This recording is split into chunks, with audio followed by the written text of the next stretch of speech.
Hello, hello. Happy Friday. Good morning, Johnny Mo. Good morning. How are you? I'm fantastic. How are you? I am grateful for the opportunity that has been bestowed upon me. So, are you a little less salty today than you were yesterday? A lot less. Is that because the chime conversion is over, or what? It's 99% done. Yeah, just a couple cleanups, but yeah, we're finally moving forward there, in the Well, manner that we're supposed to be. So yeah, I'm happy. good, good, good. Well, all right. It's been an interesting couple of weeks here, Johnny Mo, and I got some topics for today I wanted to dive into based on a lot of conversations I've been having. I was up super late last night responding to messages from people. Um, a lot of agents right now that are trying to figure out what they're going to do next. So, for a second here, let's kind of break down the state of the market for the real estate industry, not necessarily the consumer. But I heard the same word from probably 25 people last night, and that was tough. They're finding that things are still just very tough. They're not breaking open. They're not necessarily seeing the relief they hoped they'd see. Obviously, activities picked back up, but activities picked back up not for everybody, and it's still difficult. I'm the unpopular opinion guy, right? Right here, I'm like that mean big uncle, right? That tells you the reality of things. That's the 87%. What is the 13%? What does the 1% say? Well, I mean, and honestly, for the 1%, and I consider us to be in that group, um, you know, business is still good. Is it as good as it was last year? No, it's not as good as it was last year. But is it bad? Is it the end of the world? No, absolutely not. We've got Why is it several good? because we're doing the work. I mean, that's really what it comes down to. And Consistently. what I'm learning from people. So a lot of those folks have said, "Hey, look, we just finished taking 60 listings in 90 days. We documented the whole thing. Like, here's the link. Check it out." But what you're going to find is that we're doing the basics. Like there's nothing crazy fancy here. Obviously, we've got other stuff. We do radio and TV ads, and we've got all these video things we'll talk about later that are kind of creating leads for us on their own. They don't require maintenance, but um, it's back to basics. It's been 2 years of the phone blowing up because inflation and interest rates, and everybody wanted to buy, everybody wanted to sell, and now we're looking at a very different market where you've got to go find motivated people. And how do you find motivated people? Well, you got to talk to people. You have to get back into the hand-to-hand combat, the actual activities of this business. And what we do isn't glamorous. It's not necessarily exciting. But we took 60 listings in 90 days. That was more than some of the brokerages that are around us because we're just doing the basics. I remind everybody that's just listings. That doesn't include the equal amount of buyer business that came out of that 90 days as well. Yeah, exactly. It was a little over 100 pieces of business that came out of that entire challenge. And um, and I look back and would we have wanted to do 90 listings in 90 days? Sure, we've done it before. We've taken 91 listings in 89 days, but that was in a different market. Right now, 60 listings in 90 days feels like 120 in 90 days because that's where the market was.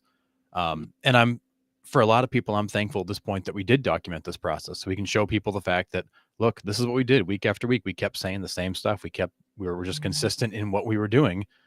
And that eventually led us to taking that level of business. And honestly, in all that, taking that level of market share, much of which we won't give back. Yeah, that's important. And the thing to understand is every single day you engage in consistent activity every day, just like a championship basketball player or a championship football player, a champion in anything goes and does the work. And the Super Bowl, the championships, the games are won off the field. Okay. It's all in the preparation. It's all in the working out. It's all in the disciplined activities that you're doing off the field every single day. So when you show up for that game that's 2 hours long, you're at peak performance, peak mental performance, peak physical performance. You know what your game plan is. You know how you're going to adjust, and you don't panic. Right. Right. Take a lesson from the greatest quarterback ever, Tom Brady. You could save your hate. He got more rings than anybody. Michael Jordan got more rings than anybody. So we judge your greatness off of how many championships you have, even though Bill Russell has more. But anyway, Tom Brady, okay, won more games in the 2-minute warning than anybody. Mm-hmm. And he would go out there every single time, calm, cool, collected, and he would execute to win the game, right? In our world, in his world, if he loses, the game's over. He doesn't get the bonus, right? In our world, if we lose, we lose. financially, right? So if you're not doing the work, you're risking losing. That's the failure. People say, "Oh, there's no failure." No, failure is not being able to pay your mortgage. Right. Failure is it too soon to talk about the post that we saw last night? Yeah, we'll come back to that in a minute, but it's a good one because I want to go there next. So what I'm finding, and before we jump into that, is from those conversations, there's a lot of agents right now that are struggling to get going, but more so, I think there's a lot of them that want to get going, and we've talked about this before. I don't think they know how to get going. You know, Age old when question. when you look at this industry, we have a lot of people that got licensed in the last 3 years, and that was an absolutely unprecedented explosion of real estate activity. Because real We've estate's easy. Yeah, we've never seen that before. We'll probably never see that again. And honestly, Johnny Mo, that was the general perception from the public and the agents, was that the business was easy. You know, leads were just falling out of the sky into your lap, deals were closing, you know, no inspections, no appraisals, like bulletproof, it's going to get to the closing table. Like you didn't have to worry about negotiating for stuff or searching for clients. Like they were coming out of the woodwork at you. And I think that's the difference, is that there's a big training gap and a big learning gap, because quite honestly, that wasn't necessary per se. Um, but more importantly, there's a lot of resources out there. And I just put the 60 listings in 90 days materials in the chat. It's got a workbook. It's got all the videos. It's got our summary of all the learnings. Like, 90 listings. well, yeah, sorry, we took 60 in 90 days. We were shooting for 90 and 90. But, and for somebody who watches that, maybe your goal should be 10 listings in 90 days. But either way, like, the point of this is we're trying to help people we're trying to help show the roadmap of what you should be doing, how you should be moving forward. I hope that somebody clicks on that link, downloads it, watches the videos, and goes and takes 10 listings. And people look at me and go, well, how could you want somebody to go take listings? Because I want to see other people succeed. I'm not afraid of other people's success. You know, Okay. Gary Vee says you can build the biggest building in town one of two ways. You either build the biggest building or you tear other people's buildings down. And Yeah. I'm not the kind of guy who wants to go tear anybody's building down. I want to see everybody in the industry do better. I think we can all do better. But honestly, there is a massive learning and training gap here, because a lot of people have been in this business during a time period where there wasn't the time or the need to learn those skills. And now we're in a skills market and you don't have them. So it's really important that you're surrounding yourself with those people that either have them, will show them to you, or will coach and train you that way. I want the same thing, but I want it differently. I've been preaching since 2013 the UPAD principles of success. Yep. Understand, plan, action, and discipline. They came from the concept of the E-Myth from Michael Gerber, who I had the luxury of sitting with for 2 full days, just me and him, talking about business, talking about everything. Absolutely excellent experience of my life. And I want to see people win too, but I want to see them win differently. I want to see them win with a different mindset, and that of a mindset of a business owner. I'm having these same conversations with my children right now. There's a difference. If you're self-employed, you're not a business owner, right? You're self-employed. Yep. And know that. A business operates. Right? You can actually leave and the business still operates and works, and you don't have to be there in the day-to-day. When Paul's plumbing and Paul goes on vacation now, and we got this week off, right? Business is closed. So I want more people to start looking at their business, their career, their livelihood, whatever we want to call it, as business owners. Don't take it from me. Take it from Robert Kiyosaki, Rich Dad, Poor Dad author, right? Yep. You got your employee, you have your really smart people, your doctors, and then your self-employed people. Yep. And then you have your business owners and the investors in the other quadrant, right?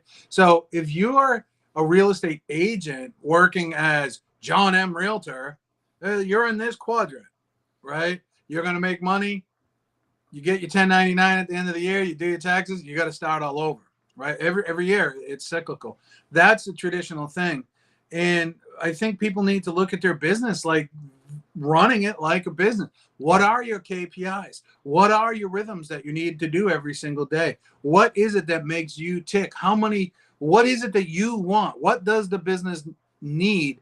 Too many people get into the habit of, here we go with the exchange. I just closed a home and I got paid. I'm just going to use real easy math. $10,000. I'm going to pay off all my bills and do all this and do all this. I did this with my son last night. I said, assume you made $1,000 this month. You'll pay taxes right off of that. We worked our way down. I'm like, see, out of that $1,000, you really made $300. I think too many real estate agents get that commission they mind F themselves. If you ever saw Get Them to the Greek, Oh yeah. when Sean Puffy says mind, oh, that's Yep. how you mind F somebody, I right? love that phrase. Right. And I mean, we got to be politically correct, I guess. Here, I mean, I'll say it. I don't care, but it's your show, so I'm being polite. But people are Well, thank you. mind fucking themselves because they look at their account and they're like, "Oh, I made 10 grand. I'm going to pay off this. I'm going to go on vacation." No, you didn't make 10 grand. You made 5. Right. Well, yeah, and honestly, Johnny Mo, we've all been there when we've finished our taxes and had that moment of, oh my god. And then what do? You extend till October and you work like a bastard for April, May, and June to try to get caught up because you don't, that you don't see that that truck coming. You making all this money and you're running your business and life is good. You get that tax bill and you just go, wow, like where's that going to come from? Well, it better come from the next few closings that I got to go find right now. And then I'm convinced that the seasonality of this market is driven more by the tax liabilities of the agents than the actual need of the consumer, because I feel like everybody in April, May, June goes, oh man, I got to go make some money because come October, I better be able to pay that bill. If you ever see me in public walking, I walk with a very slight limp. That's as a result of the injury from getting hit by that IRS truck. Yeah, that thing is relentless, but It don't stop. But yeah, so I think there's a lot of agents out right there right now that are feeling like it's tough. They are struggling. They're trying to figure out what the future looks like. It's in some cases it's I got to get a deal to stay in the business. In some cases it's what other things could I be doing without totally giving up my real estate business? And I get it. What's disappointing though is in that same conversation, there's a lot of people in that group that just immediately wanted to tear at the person. It was the whole, you're not doing the work, and lazy agents are going to leave the business, and it's I would say the nasty comments like that. There's a lot of resources out there. We're happy to share them. We're happy to be a resource to people. We publish all kinds of free stuff, and I'll put another link in the chat here in a minute to go see some stuff that we publish for free. But yeah, we're happy to help. But more importantly, for those of us that are doing better, it might be a good time to reach down and put a hand down and help pull somebody up, versus use that hand to push them down. Because I think a lot of agents right now are taking that scarcity mindset of, I am doing well, but I want to push these people out so I keep doing well, because there's this fear that it's temporary. So if nothing else, if you're not going to be helpful, move on. At a minimum, be kind so we look like professionals. We are all professionals, but let's actually act like it for once. Where that comes from, where that mindset comes from, that's because that's a scarcity mindset. Where that comes from is not knowing exactly what you want and having a plan to get it and tracking your KPIs to be there. See, let me just say again, I'm just going to use real easy numbers. Let's say you want to net $100,000 a year, because that's going to give you your quality of life. That's going to give you all your savings goals. It's going to send you on vacation, 2 cruises a year, whatever your gross number needs to be. You say 100,000 is what I need to net in order to live that life. Yep. What happens when you hit that goal? Right. So when you hit that goal, it should be a time to celebrate. It should be a time to take a deep breath. But what happens is it wasn't planned well enough, and you hit that number and it's not good enough. So you don't even know how to shut it off. I'm all for stretch goals and getting more and everything, but I'm not going to allow that. I call it the peace access in one of my books. If my goal is to get here, but all of a sudden I have the ability to get here, what is the price I'm paying? Yep. Right. I really don't want to work another 10 hours a week. Right. I really don't want to work weekends, whatever it is. I mean, I do all these things. Right. But the exchange again has to happen of, okay, I'm going to give more time. I'm going to take time away from my family or whatever like that to get that more. Don't allow that more to turn you miserable, or muddy your clarity because you've already hit your goal. Right. Yep. Does that make sense? Maybe you can articulate that a little bit better than, because you understand my concept. I subscribe to the same concept. And I think equally important to that is, what about that goal is so important that when things get tough, like right now, that you're going to stay committed to it. Because what we find, and we go through a whole business planning process, and we're working on getting on the website so people can go through that same business planning process with us. It's that business plan is probably 20% about how much money you want to make, and 80% about what that does to your life in terms of schedule and activities, and what are you committing to, and what does it do when you reach it? Because ultimately, a goal without a big enough why or a reason for being, when things get tough, you're going to say, ah, it wasn't that important anyways, and you're going to bail on it. The flip side of it is what you're talking about, Johnny Mo, is when you hit it, well, then what? Because there's nothing worse than setting a goal that you reach and having and then being disappointed that was all the goal was. But also, there's also the flip side of what if I keep going and I'm not happy about it? Because there's the law of diminishing returns says at some point as you climb that income ladder, you're going to give up more than you feel like you're getting. And that's a great example of like, why I wouldn't want to be Elon Musk. Why? Because I would not be willing to commit to what that man has done to get to where he's going. I just wouldn't. To me, it's not worth, being a billionaire to me is not worth giving up my entire life to do it. I just wouldn't do it because that's not important enough to me. To him, it is. But we've got different goals. And I think when people sit there and they think, I'd love to be like that person, would you though? If you really looked at a day in their life or a week in their life or a month in their life, would you really want to do that? Because what my guess is if you really wanted to do that, you'd already be doing something similar to that. You wouldn't be on social media watching their videos. You'd still be in the office grinding like Elon Musk is. So it's you have to get real about what is the goal, but more so, why is that the goal? What about that is important to you? What does it do for your life? Are you willing to make the commitments it takes to get there? But with that being said, Johnny Mo, let's talk about that the message you saw last night, the cost cutting thing. Yeah, so I tagged you in something last night because I saw it was an anonymous post in one of the big groups, and it basically was asking if anybody had any experience, creative ideas, or whatever like that about cutting back their operations staff, their operations manager, because these people aren't bringing. They call them overhead, Mm, right? Because in this market, this overhead is getting difficult.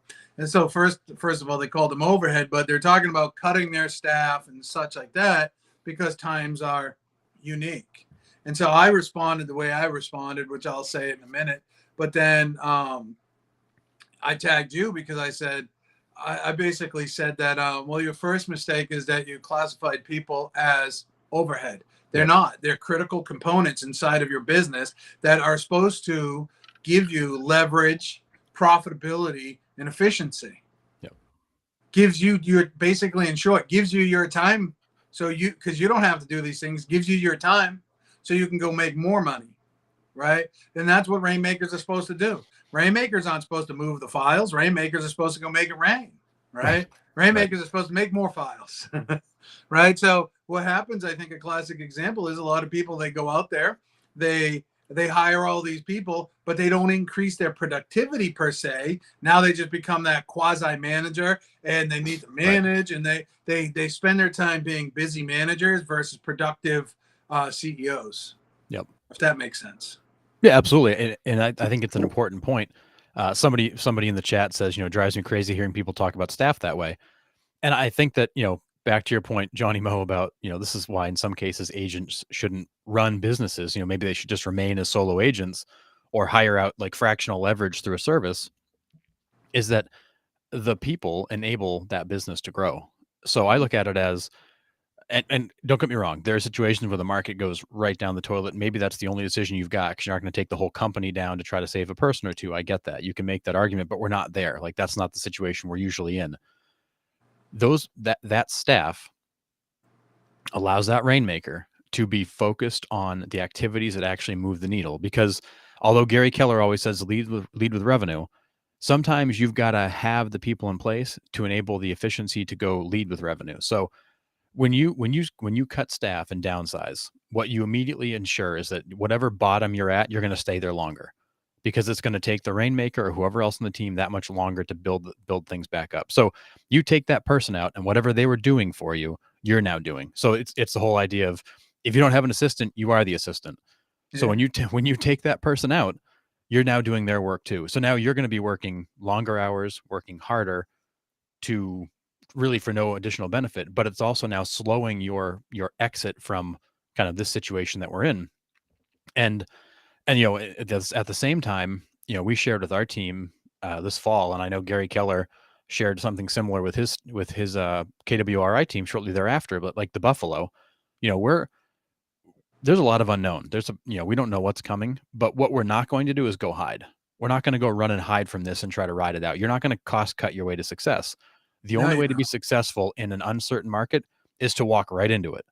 Walk right into it, eyes wide open, stick to the plan. In some cases, go deeper on the plan, because what that leads to is when everybody else runs and hides and you're the buffalo walking right through the blizzard, you come out of the backside faster because you're not hiding waiting for it to pass. You come out of it stronger, and you come out of it with market share that nobody's going to get back. So what did we do when everything was hitting the fan and agents worried about getting out of the business? We put a 90 and 90 challenge in place, and we went. Took 60 listings in 90 days. Because why?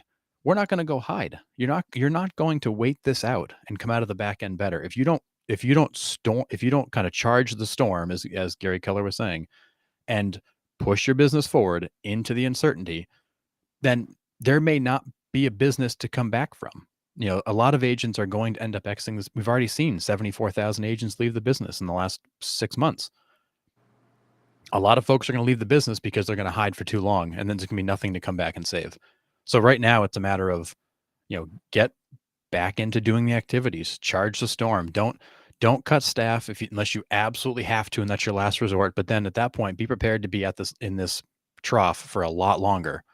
But you're not going to save your way to success. You have to commit, and you got to go forward. Snap your helmets, boys. We're going full throttle. I think, and I've heard put your helmets on. Right, I heard Gary talk about this too. About in a down market, double down. Right. Yeah. Because in a market, I don't even want to say the market's down. Market's ridiculously awesome. Right. So anybody that is saying that the market is down, I don't know. It's not here. We're not experiencing that. I was reading one of the chat groups in New Hampshire, Southern New Hampshire, Rockingham County. There were 60 offers on a property, right? Just recently, 60. So the market's down. If you're working with buyers, I'd have 100% of my efforts all day, every day, trying to get listings. Nothing more. I don't even want to work with buyers. Refer them all out. I'd be trying to get listings, right? I even said to you yesterday, I said, well, I'm working this one list, and it's, going back and forth via email. It's 675. Boy, sell 10 of these a year. Everybody's happy, right? Yeah. Just 10. And so I'd be putting all my efforts in. So, okay, how do I sell 12? How do I sell 12 of these? How do I sell one of these a month? That's it. All month long, all I'm going to be doing is focused on getting a listing. How am I going to get that listing? Through all sorts of different ways, right? Through the stuff that you taught in the 90-90, the golden letter, picking up the telephone, networking, all of these things, all of this activity, all of this mundane stuff for 2 to 3 to 4 hours. Because if you don't have any appointments with sellers that day, then you're either making content or making calls or doing something to generate business, networking, building relationships. You're not sitting on the couch. You're not sitting on friggin' Facebook bitching about it. You shouldn't be. You should be doing something. You got all month long to get that one sale. But a lot of people are looking at it because 2 reasons. One is because when we come out of a spoiled market like we did, we get that instant gratification. And I'm going to use that word instant gratification again because it has multiple stems off of it. But we live in an instant gratification world. We do. Right? You expect an answer right away. You expect this or you expect that, or you expect to run an ad and have all sorts of people, right? No, you got to change that expectation. Guilty. Focus on, okay, I want one listing a month, which means I need to go on 1.75 appointments. So my whole focus is going on. Maybe it's 2 and you need to go on 3.5 appointments, right? Go to the MREA page, 180 and 181. They give you the mathematical equation. Well, you got to turn it to a mathematical equation, but it's pretty easy. Just use 0.52 as your divisible, and you're going to come up with how many appointments you need to go on based on the number of sales that you want. Yep. And so I don't think enough people spend enough time there, right? Yep. And they all of a sudden they get all this busy. I got to go to this. I got to go to that. And they treat their events that they go to like continuing ed or an association or a title company event, and they call that networking. That ain't networking. Your competition's all there. Who are you networking with? Right. Yeah. You didn't meet anybody new. You didn't meet anybody that might use you to buy or sell real estate now or in the future. Like you hung out with your buddies at the cocktail reception. Like I get it. It's network. I mean, and I'm all for it. You should be networking across your marketplace so that people know you, like you, trust you. So so they're going to want to work with you. Like there's value in that. But if that's the only networking you're doing, don't fool yourself into thinking that's moving the needle. And I actually want to throw out a really off the wall idea here, Johnny Mo. So in a marketplace like this, where businesses are contracting and real estate teams are contracting and agents are trying to figure out where they're going to go next, this is a great time to hire. This is a great time to add people. Let me give you a list of companies that were launched in the middle of a recession. And a couple of these companies you might know: Apple, MailChimp, Slack, WhatsApp, Microsoft, Pinterest, General Motors, CNN, IBM, Uber, Groupon, and Instagram are And some of the Explore My companies. Town. Yeah, right. And Explore My Town. Those are Middle of some a pandemic. companies. Right. Those were some companies that were launched during recessions. Now, why were they launched during recessions? Because there is the talent available to launch them. So what does that mean? So because other companies were downsizing, there were talented people looking for work that were willing to come into a startup and take the chance on something new. Sounds like a very similar story to right now, where you've got a lot of admin that might be letting go, might be getting let go, or having their salaries cut, or having their benefits removed, or whatever that might be, or agents that are seeing their splits under attack or their businesses begin to dissolve that need help. This is a great time to go and find and add people to your world, because you may not get another chance with this level of talent that's looking around again. Now, granted, in all the conversations I have with agents, we have a lot of agents right now that are accepting of the current situation. So I look at, salaried staff is different. If they get let go, that talent's available and you should be going to get them. Agents are a little trickier right now because I've talked to a lot of agents and you ask them, how's business? Slow, not great. Okay, so, what's next for you? Well, I'm going to stay where I am. Why? Because it's good enough. And I've heard that a lot lately. It's good enough. It's not so bad they'll make a change. It's good enough they're going to ride it out. The problem is when you're in the situation of it's good enough, that is a ride to nowhere, but they don't know it yet. Mm-hmm. Yeah, good enough ain't good enough. No, I don't live by the mantra of good enough. Like, I just don't. And for those that do, I mean, I hope for their sake it comes back, but I would imagine for a lot of them they're going to be part of the statistics of the 87%, because if you aren't taking control of your business right now, if you aren't actively taking the reins, what are you doing? You are, whether you're on a team or a solo agent, you're a business owner. You still are in control of your own destiny. If you're leaving that in somebody else's hand, Jesus, take the wheel. Yes, sir. If that's your approach to your business right now, I, we're going to see you in some other industry in 3 to 6 months, because you cannot be a passenger in your own business right now. You just can't. No, Harrison, I've done a lot of studying in this area myself, other people, a decade of it, and it comes down to a self-belief or a self-worth issue that people might not even know that exists. And this is a limiting belief that might not be identified at this particular point. I heard this from somebody. I think it was the guy that created Send-Out Cards. Now, Send-Out Cards is this big company, right? Massive. Big corporation making millions of dollars. Corey, I think his name was. So I'm going to listen to him a little bit, right? Because I'm not going to listen to somebody that didn't do it. Right. I'm going to listen to somebody that did it. Yep. These companies that exist, they didn't just appear. I almost made a post yesterday. I made a mental post to myself. Nobody will understand how many times I drove down the highway crying, right? They'll never know. Is that because that was what happened yesterday? Yeah, for good reasons, though. You know what I mean? Tears can be positive too. Tears of joy, right? They can be, and stuff like that. But people will never know. So these companies didn't just appear. Somebody had to do it. But what he talks about is people are born with a financial blueprint, and that financial blueprint comes from your sociology, your upbringing, the people that are around you, the people that you're around. So if you grew up in a blue collar world where your father was a sheet metal guy, and 52 grand a year was the max that he's making, right? Yep. You're going to grow up thinking 52 grand a year is program. My first job in the corporate world, I was making more than my father, who had 40 years experience in the real world. He's like, we live in a different time, right? I'm like, yeah, man, peace out, thanks. Yeah. But so people have this financial blueprint. So they either get to that number and then they don't have the self-belief, the self-conviction, whatever that might be, to get to that next level, because there's that little demon in the back of their mind saying, oh, you can only make X, right? Yeah. So I think we have to break through whatever that limiting belief is. Now, if somebody said to me, things are good, period, I'd be like, awesome, I'm happy for you. But when you say good Absolutely. enough for what? Right? Yeah. So Agreed. I Agreed. think, and I want to say this, and I wrote this down, and I really believe this. It goes back to everything that we've just been talking about. There is opportunity in what's the word I'm looking for? Adversity. There's opportunity Yes. in adversity, Huge. right? And what I mean by that is, so the market may be shifting. Y'all just invested into a whole media company. We stood up a media company, right? Why? And to take market share, and not to take market share to tear anybody's building down. No, to build our own building, to build Jeff's building, to build the Matea organization's building. So why? Because everybody's going to know I Love Portland, Maine. Everybody's going to know Explore New Hampshire Life. Everybody's going to know the Matea group that's tied all over it. Yep. Nobody else is doing it. So Right. how do you take market share? How do you continue to grow your business? There's levels. And when you get to certain levels, now anybody can do what I'm about to say for free today and forever.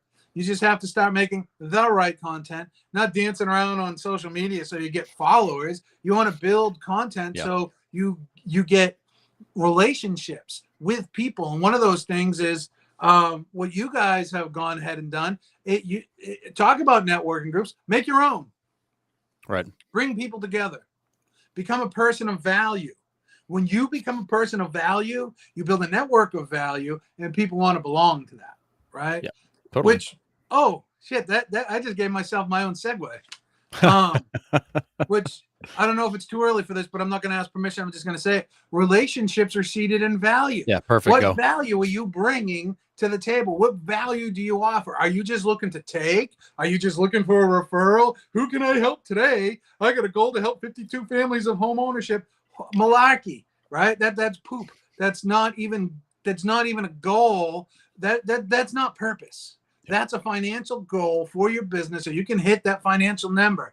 But relationships are seated in value. What value do you bring to the table? Why does somebody want to engage in a relationship with you? So whether it's personal, whether it's your sphere of influence, whether it's your network, right? Your network is your net worth. If you built your own, now this isn't for everybody. This isn't for everybody. And that's okay too, because you can still do this, not with the Harrison, I call you Chatty Cathy because you'll talk to anybody. Yep. I'm good one-on-one or when we're talking about something of interest, but walking into a room and meeting all new people, that's just not up my alley anymore, right? Sure. So we differ there. How I do it is I go out there, I make content. I'm able to have conversations with people, one-on-one conversations. I use my creativity to write blogs and those types of things. That gets my engagement going. That gets my conversation going. That also allows the door to be open for you. And one instance of that is I did a video on that bakery up in Maine, new place, couple of business owners. Mm-hmm. That led to Jeff going in to do a video, a showcase kind of video with a blog around it that then can now go out on I Love Portland, Maine. But then that also opens up the door for you to invite the people into Business Advocate Maine Bang, Business Advocacy Networking Group, and start to build that network. Because why? We came with value. We didn't ask for a damn thing. We came with value, right? Yep. We came with value. And people are going to refer their business friends. People are going to refer their personal friends, and come to find out the people that we worked with, they're within a couple of years, they're going to be buying in Portland, and you know the prices in Portland aren't cheap, and they're going to be selling in the town that they live in now, right? That's a relationship that you want to work with because that's over $1 million worth of business. Right. All started because it went and made a video. And the funny thing is, like, we never asked them for the business. It was really just a matter of, hey, tell us about yours. We'd love to do a spotlight, feature, highlight, whatever we want to call it. They're pumped to have us, and they remember that. Now when they know, because of course, who do business owners know? They know other business owners, and now you begin to just build that referral network out even further and further. But to get to the point of value, Johnny Mo, I wanted to literally like rip my hair out the other night. I saw somebody on one of those Facebook groups talking about their frustration working with buyers. They're so tired of working with buyers, and they now want to put in a mileage surcharge for the miles they drive to show houses. And there must have been 30 people like, I'd love to know what you do. Like, tell me how you implement it. And I'm thinking, you, you guys completely don't get it.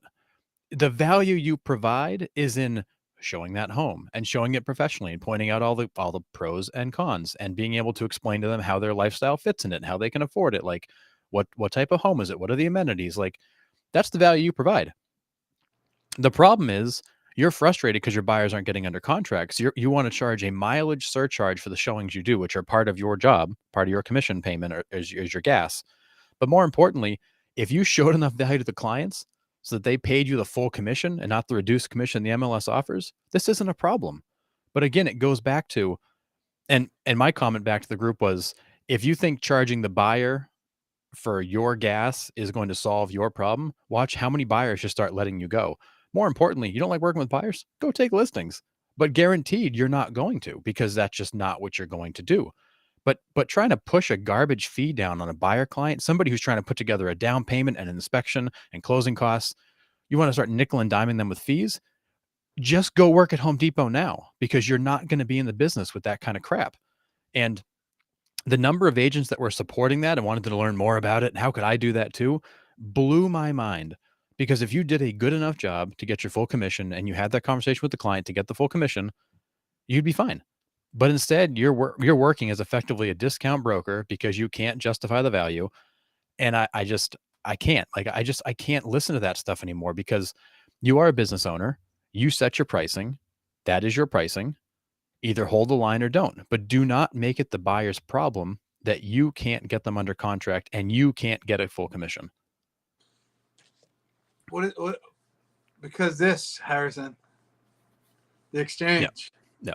Everything comes back to the exchange. They're looking at tit for tat, quid pro quo, something for something, right? The exchange of the work that I'm doing for the pay that I'm getting on this sale, or not even the pay, but this sale. Yep. Okay.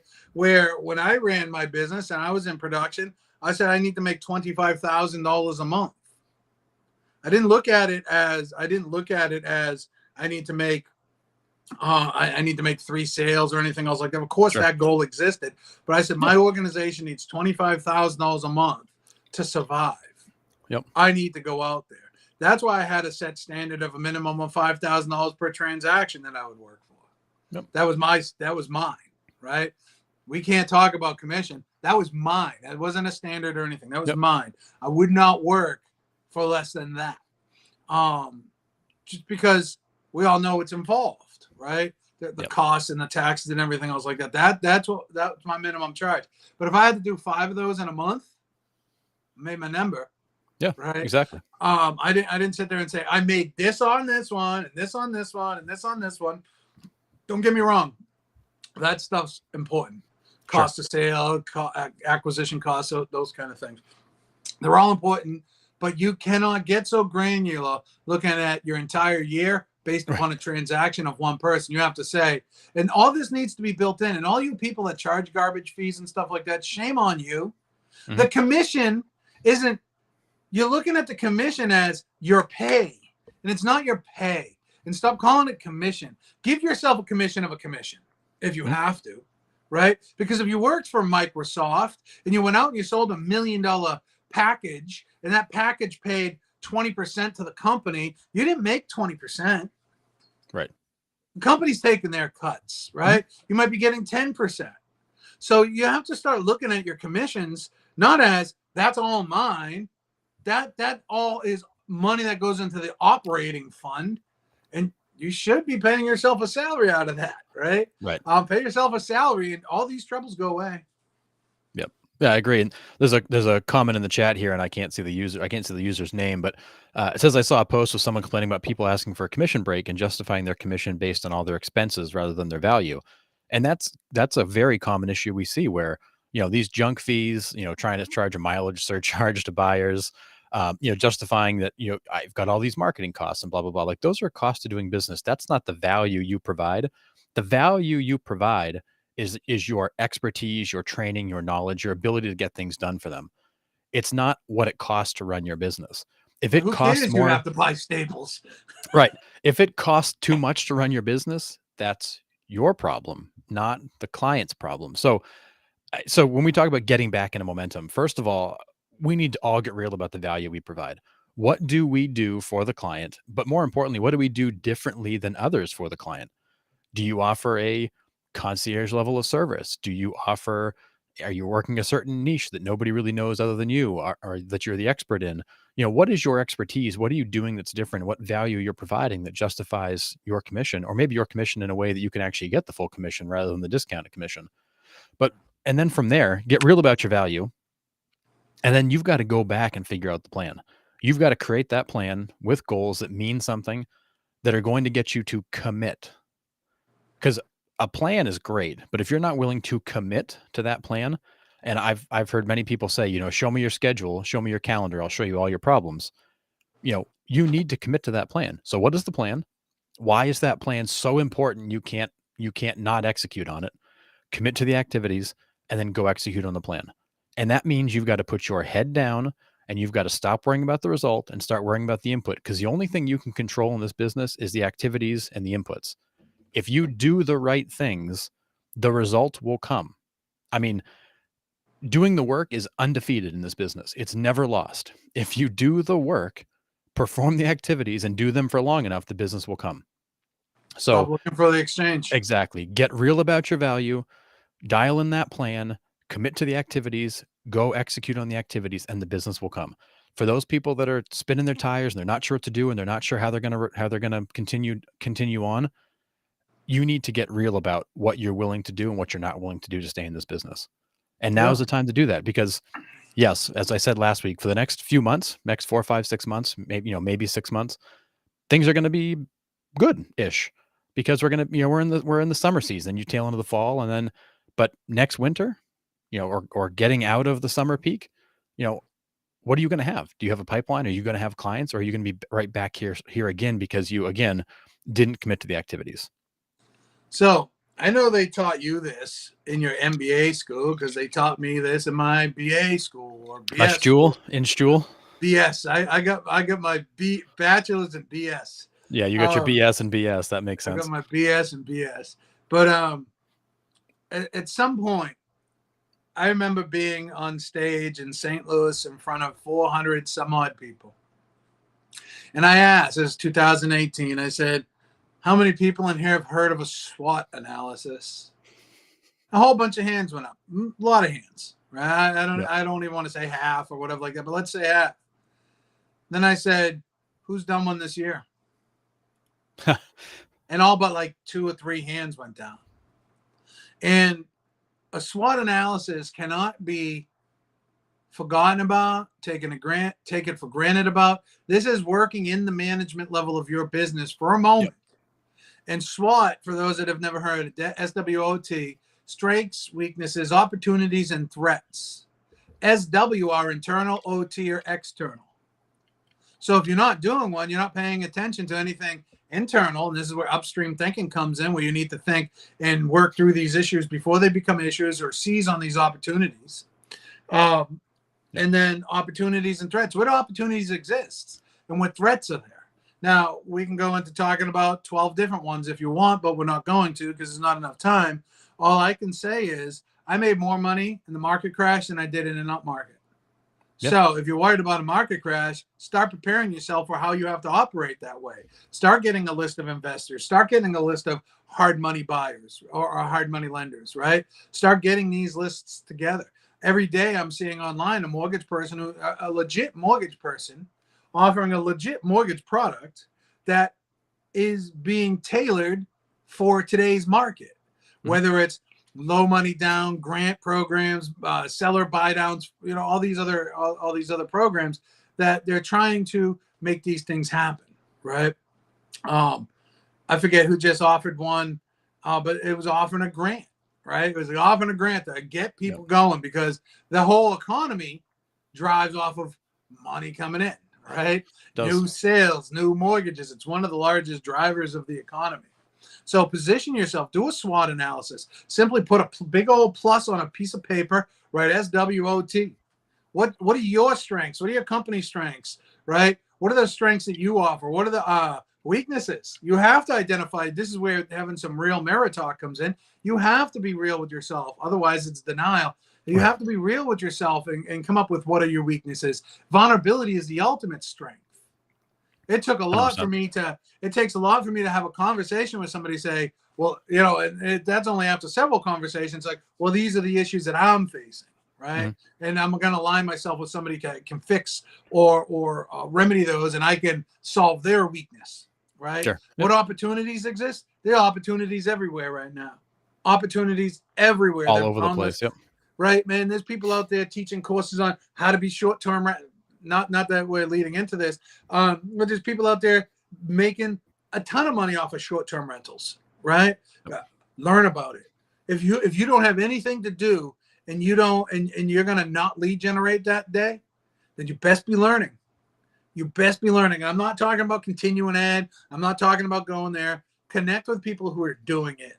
Find somebody in one of the groups that are doing it. Find somebody local that are doing it and say, hey, man, got some questions. There's YouTube. There's TikTok. It's an infinite amount of, and there's Google. There's an infinite amount of business out there for you if you just adhere yourself and look for these opportunities.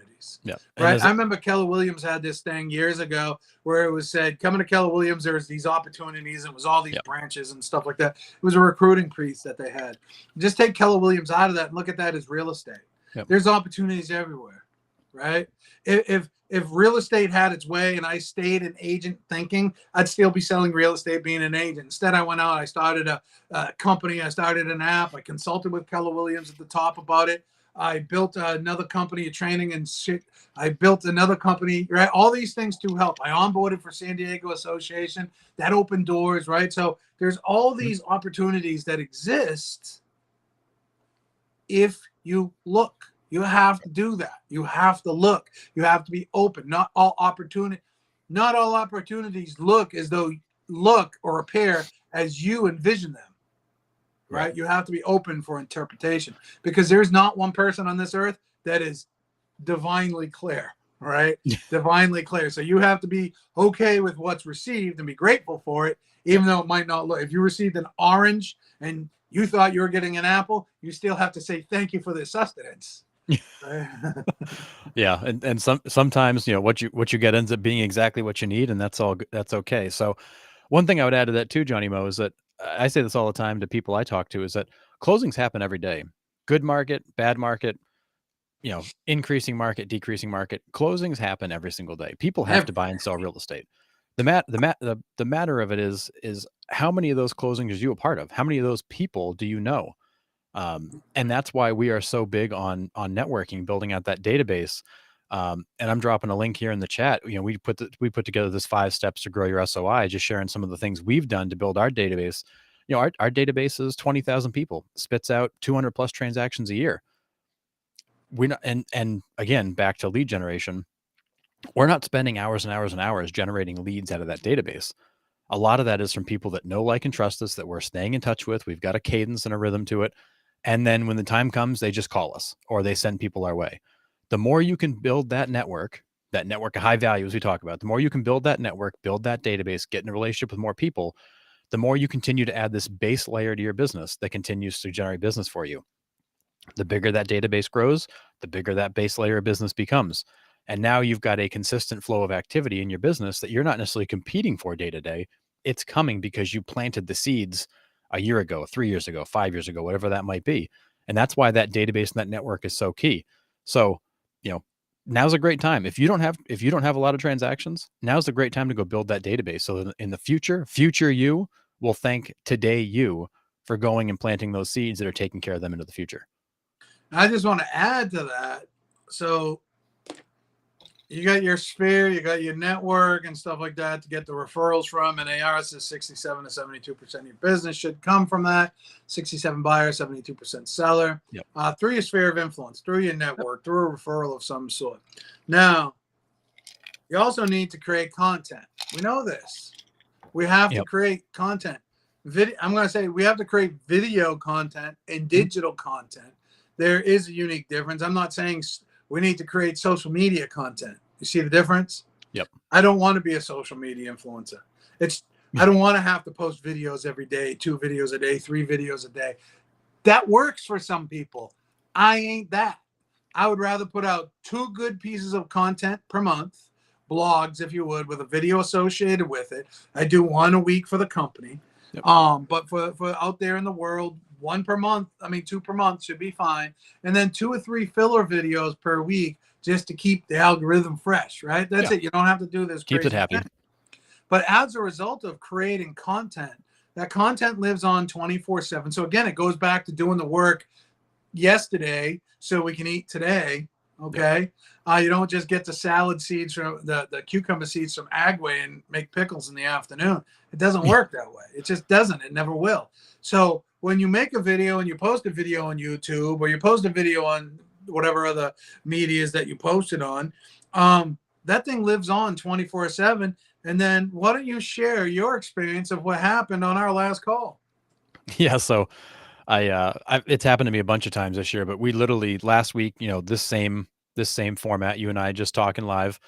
Um, my phone is buzzing as usual, whatever notifications, updates, messages, all that fun stuff. And about 3/4 of the way through our live, my phone was buzzing, and I'm like, that seems weird. Well, it was actually a call coming in, so of course I didn't take it on, live, but went to voicemail, and the voicemail literally was from a couple from out of state who saw one of the videos I put out there about a year ago. They're looking to buy an investment property in Southern Maine. They don't have an agent up here and want to know if I'd work with them. So what I would say is that's a video I made a year ago. So that's not a lead that I actively prospected.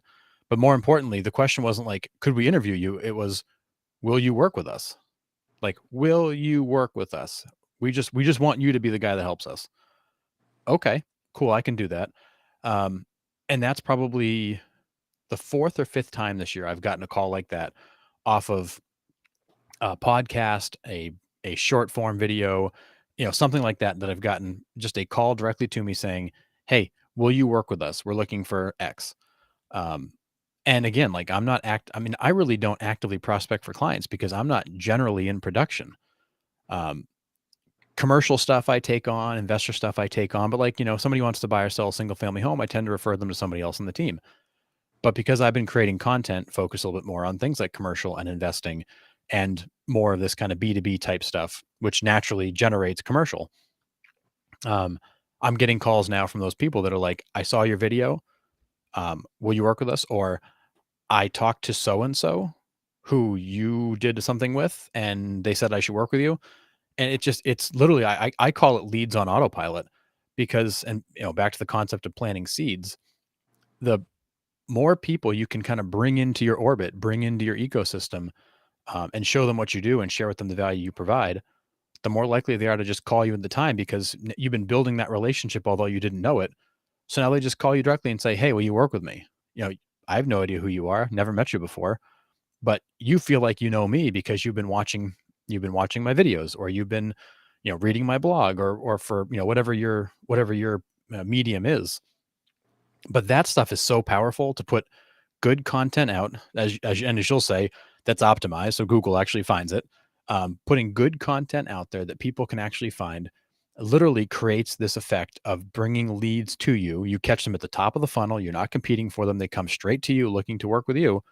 And for somebody like me who's not even in production every day, to generate 5 leads in 4 months, and it's going to turn into probably 5 pieces of business because they're all active and looking. Um, I'm going to have my best year ever, and I'm not even lead generating for clients or in production. So it works. Being as I said a few weeks ago, if you are where the consumer is looking, the consumer is not waiting for you to call. They're not even hoping that you call. They are out there searching for information. If you don't pop up in their search results, then in their mind you don't exist. Whoever does pop up in their search results is going to get their business. This is what I want everybody to do today. I want you to pick out what your preferred zip code or your preferred town is. I want you to pull a report in your MLS.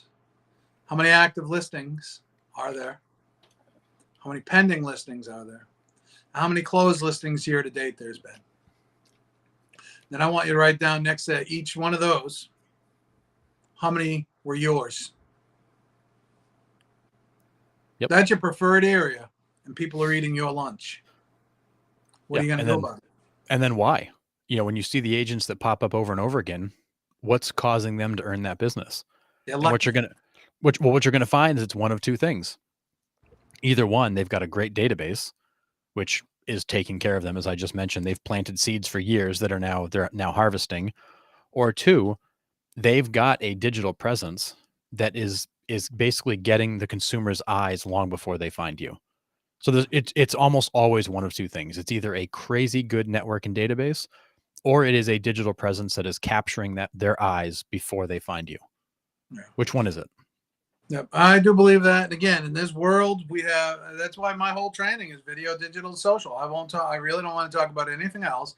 And that is vast. I mean, I know it's 3 words. I Yeah. believe in complexity and simplicity, but it's 3 words. But those 3 words are very vast. Video. All platforms want video, but you can actually show your creative side. You can show your authenticity. You can be real. You can promote whatever message you want. All the platforms want it. 86% of traffic is video. It's not even a question, right? You can embed it inside of your blogs and all these things. Video, digital, SEO, optimized blogs, right? These things are not going away. Bing, I believe Bing is about to take off, right? I think Bing is about to take off. Why? Because Microsoft owns Bing, and Microsoft earmarked $10 billion to OpenAI, and they gave them an initial $1 billion seed money, right? So, well, Microsoft. So Bing is really going to take off with this whole chat thing and be running with chat GPT. How exactly that looks like, I don't know. I'm not an engineer, but I kind of have an idea a little bit. What we know as individuals, though, I'll just side note, what we know as individuals on the power of AI is not even a fraction of a fraction of a fraction. Okay, because AI has been out for a long time.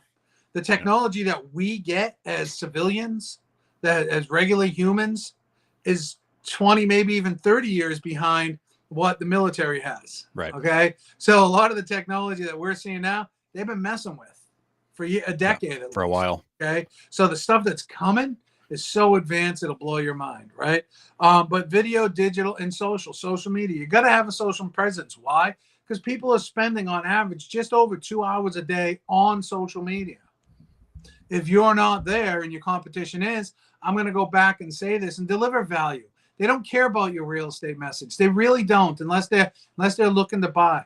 Talk about interesting people, places, and things. Get people to engage with you. Ask engaging questions. The video I did yesterday was a simple aerial shot coming down Main Street in Saco.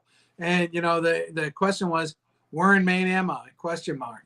A bunch of people responded to it. You know what I mean? Yep. That's an engaging question. What does that do? It keeps you in front of them. At the end, it says Explore Maine Life, has the KW Mateo logos, all that other stuff. Yep. So it's that subliminal branding, right? But all the other videos are like, hey, here I am, stuffing my face. Oh, by the way, if you need any help with any real estate in New Hampshire and Maine, hit me up, right? So it's all of this stuff, all the videos that I create, stuff in my face, aerial videos, are so that I can make video content for digital and social. Yep. Right? That's it. Video, digital, and social. Yep. Nothing more. But it's deep and it's vast. But I think when you really start to take a look at video, digital, and social as your true strategy, you can dominate an area. I'm going to say it again. Jeff's ILovePortlandMaine.com concept, that was his from years ago. Yep. Got a good following on the page, everything else like that. But now we have a Chime website. You land on I Love Portland, Maine. It's not even about real estate. And that's our approach. It's not even about real estate. Yeah, there's a search there and there's preferred areas. But you go there and you're learning about, you got this beautiful aerial narration video about Maine and all these different places that with Jeff talking and featuring Jeff and the work that he's doing. Then you have blogs about different businesses that he's worked with, or videos and blogs. Then there's the blogs for the Maine Real Estate Show. Then there's a section there for the business networking group, right? So somebody lands there and it's a comfortable place. It's a authoritative kind of place, like authority, like in the area. Yeah. If you go to johnsellsportland.com, I'm just trying to jam real estate down your throat. Right. right? There's no value for me as a consumer to come back because I don't need your service. I want you to keep coming back, coming back, coming back, because there's the 1-9-90 rule. 90% of people are lurkers. Lurkers eventually become engagers, Right. but there's more business in your lurkers than you can ever fathom. But Yep. everybody's just chasing that person that's like, I need this now, exchange. Right. Well, and I look at it as I was talking to someone about it yesterday, and they're like, "Wow, that's amazing. What does it cost?" I go, "What does it matter? Does it matter what it costs?" Um, and I look at it from the investor perspective. You know, this is investment in the business. And also, when you think about real estate, a lot of people say, "Well, what'd you finance that for?" I don't care. I don't. If I'm buying an investment property, I don't care what the interest rate is. I don't care about any of the details. Does it cash flow? Yes or no? Boom. I'm in. Um, Same with this. What does it cost? It almost doesn't matter, because at this point, if I close the 5 sides that have come off these videos this year, I paid for it for the next 2 years. Like, it almost doesn't matter. I'm playing with house money at that point. You know, in most markets, a transaction or 2 pays for the cost of this thing for the whole year. But what you're getting is you're getting a platform that you own and control. It is a website. It's effectively creating your own community page, your own YouTube. Everything, people come in, they land on your site. It's a frictionless experience. They get to learn about the community. Are you selling real estate on it? Absolutely not. You're selling the community on it. But because of that, you'll sell real estate from it. But in the last 3 months, we've had Jeff's working a handful, I'm working a handful. We've probably had 10 or 12 people come off of this content. Honestly, we close those. We've paid for this service that has helped us really blow up and accelerate what we're doing. We paid for it for 4 years. At that point, if I get no more business off of this thing, it runs at break even for 4 whole years and builds me a massive, brand presence and awareness. Like, that's the part that kills me, is that everybody will write a check to Zillow for 5 grand and chase bad leads, but they will not invest in their brand and invest in their business, because, again, leads on autopilot. The groundwork you lay today will pay you for a long time. It'll pay you potentially forever. We've laughed about referral, retirement via referral. You do this right, these are evergreen resources in most cases that will sit there forever and attract traffic and build an audience that will forever interact with you. And I've said it before, and I will say it again. I'll scream it from the rooftops. If you don't control your digital assets and your digital presence, somebody's going to control it for you or make you pay for it. And that's exactly what Zillow and these guys have done. What did I say on stage at your event in October? The If clients, yeah, if you're not making videos, they're watching mine. yeah, and they should be watching yours. Yep. Right, and that's real. So everybody. Yeah, again, we'll go back. We've got to close this out, but if you go to any of the big groups, you see at least 5 times a week somebody bitching that Aunt Sally or their best friend or whatever bought a house with somebody else. And oh my God, listen. That's not a them problem. That's a you problem, right? Yep. They didn't know your value, right? Or your past clients bought a house. Listen, there's circumstances. I had a home listed. I didn't get their purchase of 1.5 million because they wanted new construction. There was no new construction. A builder had gotten a piece of land, was able to put 5 lots in there. He was out putting stakes. They popped in there, and the guy said, "Do you have a realtor?" And they said, "Well, no, not really. They got our house listed, but," he said, "I can sell, what we can save you that money." And they did the right thing. You know what I mean? I would have done the same thing. I'm not going to get mad at them. I sold their $700,000 house. You know what I mean? I sold it to them for, Oh, 680,000 a couple of years before. You know yeah, what I ho mean? hum. So Yeah. I'm not going to get mad about it. They did. I would have done the same thing. Oh no, because 1.5 million times 2 equals a shit ton, right? Yeah. Right. And if I can get kitchen upgrades for that, Yep. sorry, buddy. But I understand. So when people, you got to bring, there's going to be those things that happen like that. But when you're bringing value, when people are seeing you, you have every opportunity in this day and age to be the most well-known real estate agent in your market because of these devices. Either you're going to do it or you're not. But when you do it, it's not as simple as making a reel talking about I throw up. I throw up over 99 99.9% of the real estate content that I see out there, because it's not creative. No, you just scroll past it because And it's not, and you've seen a million people do it. Like there's nothing even original about it. don't make video for the sake of making video. Make video with intent and purpose. I heard a great quote literally this morning, Johnny Mo, that I liked. I want to say it was Shailene Johnson. She does coaching and training in another industry. I can't remember which one it is. I think she's on the creator side of things. And what she basically said is, when you make that kind of content, when you're just trying to entertain, you're making content for followers. And her whole thing was, I don't want more followers. I don't need more followers. I'm not trying to attract followers.